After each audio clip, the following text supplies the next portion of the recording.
राहुल गांधी बाणगंगा मैदान में जनसभा को संबोधित करेंगे। तो देखिए, कांग्रेस भी सक्रिय है फूंदेलाल के समर्थन में, क्योंकि यहां से फूंदेलाल को मैदान में उतारा गया है, तो उनके समर्थन में वोट की अपील करेंगे। एमपीसीसी चीफ जीतू पटवारी भी लगातार दौरे पर हैं, वो भी कई कार्यक्रमों में शामिल होंगे और साथ ही इस दौरान मौजूद रहेंगे। फूंदेलाल मार्को को मैदान में उतारा गया है और जीतू पटवारी भी मौजूद रहेंगे राहुल गांधी का एमपी दौरा। और गौरव हमारे साथ जुड़ गए हैं ज्यादा जानकारी के साथ, उनका रुख कर लेते हैं। गौरव, शहडोल दौरा, शहडोल बहुत ही महत्वपूर्ण हो जाता है चुनावी लिहाज से, और लगातार कांग्रेस भी मैदान में सक्रिय दिखाई दे रही है। क्या कुछ तैयारी इस दौरे को लेकर कांग्रेस की तरफ से?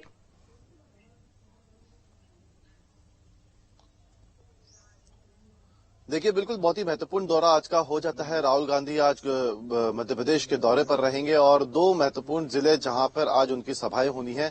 पहला मंडला के सिवनी, मंडला लोकसभा के सिवनी जिले में यहां पे सबसे पहले राहुल गांधी एक जनसभा को संबोधित करेंगे, जिसका कार्यक्रम का जो समय है वो 2 बजे के निर्धारित किया गया है। तो वहीं दूसरी सभा उनकी शहडोल में होनी है, जिसका कार्यक्रम का समय 4 बजे तय किया गया है। लेकिन दोनों ही जो कार्यक्रम है वो बहुत ही महत्वपूर्ण इसलिए भी हो जाते हैं क्योंकि ये दोनों ही इलाके आदिवासी बहुल इलाके हैं। क्योंकि मंडला से फग्गन सिंह कुलस्ते बीजेपी के प्रत्याशी हैं, तो वहीं कांग्रेस से ओमकार सिंह मरकाम यहां से प्रत्याशी हैं। और ये कहा जा रहा है कि यहां से जो कांग्रेस के प्रत्याशी ओमकार सिंह मरकाम है काफी मजबूत स्थिति में है। मंडला की अगर हम बात करें तो यहां से कांग्रेस को काफी उम्मीदें हैं। वहीं अगर हम शहडोल की बात करें तो शहडोल से भी कांग्रेस अपने आप को काफी मजबूत मान रही है, क्योंकि आदिवासी वोटर्स यहाँ पे कबूलात में है। और ऐसे में ये कहा जाता है कि आदिवासी वोटर्स कांग्रेस के पक्ष में ज्यादातर रहते हैं और कांग्रेस इस बात पे भरोसा करते हुए आदिवासी वोटर से काफी उम्मीदें रखती है। हालांकि विधानसभा चुनाव में ये देखा गया था कि कुछ आदिवासी सीटें बीजेपी के पक्ष में भी गई थी, लेकिन इस बार कांग्रेस को सबसे ज्यादा उम्मीदें आदिवासी वोटर्स से है। और राहुल गांधी जब इन दोनों लोकसभा सीटों पर प्रचार के लिए पहुंचेंगे तो एक तरीके से कहा जा सकता है कि आज से ही कांग्रेस का एक जो प्रचार करने की जो रफ्तार है वो आज से तेजी पकड़ेगी। क्योंकि आज के इस कार्यक्रम में चाहे जीतू पटवारी की बात करें, उमंग सिंघार की बात करें या तमाम बड़े दिग्गज नेताओं की बात करें, अरुण यादव की बात करें, सभी ये नेता आज के कार्यक्रमों में राहुल गांधी के साथ यहाँ पे शामिल होंगे।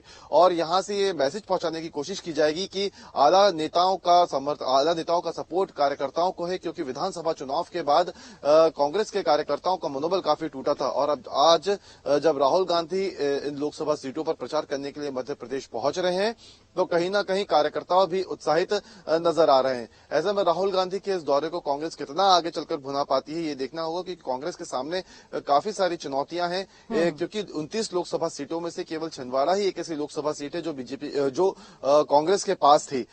इस बार कांग्रेस को अपनी छिंदवाड़ा लोकसभा सीट तो बचानी ही है, तो साथ ही साथ अन्य सीटों पर भी जीत दर्ज करना बहुत जरूरी इसलिए भी हो जाता है क्योंकि कांग्रेस पार्टी के मनोबल को बढ़ाने के लिए ये करना बहुत जरूरी होगा। क्योंकि विधानसभा चुनाव में बहुत ही करारा झटका कांग्रेस को लगा था। ऐसे में अब राहुल गांधी खुद आज मध्य प्रदेश के दौरे पर पहुंच रहे हैं और 2 लोकसभा सीटों पर प्रचार भी करेंगे अपने अपने प्रत्याशियों के लिए। तो वहीं ये जो दोनों सीटें हैं आदिवासी बहुल इलाके हैं, तो इसका जो असर है अन्य जिलों पर भी देखने को मिल सकता है। खासकर अगर हम देखें तो सिवनी जो जिला है उसका आधा भाग मंडला में आता है और आधा भाग बालाघाट लोकसभा सीट में आता है। जब सिवनी में यहाँ पर प्रचार किया जाएगा तो इसका असर बालाघाट पर भी देखने को मिल सकता है। अब राहुल गांधी यहाँ पे आकर क्या कुछ कहते हैं, किस तरीके से संबोधित करते हैं और क्या मुद्दे वो उठाते हैं प्रदेश के, वो देखने वाली बात होगी। और उसका कितना असर पड़ता है वो देखने वाली बात होगी, क्योंकि अब निश्चित ही गौरव, और इस दौरे का प्रभाव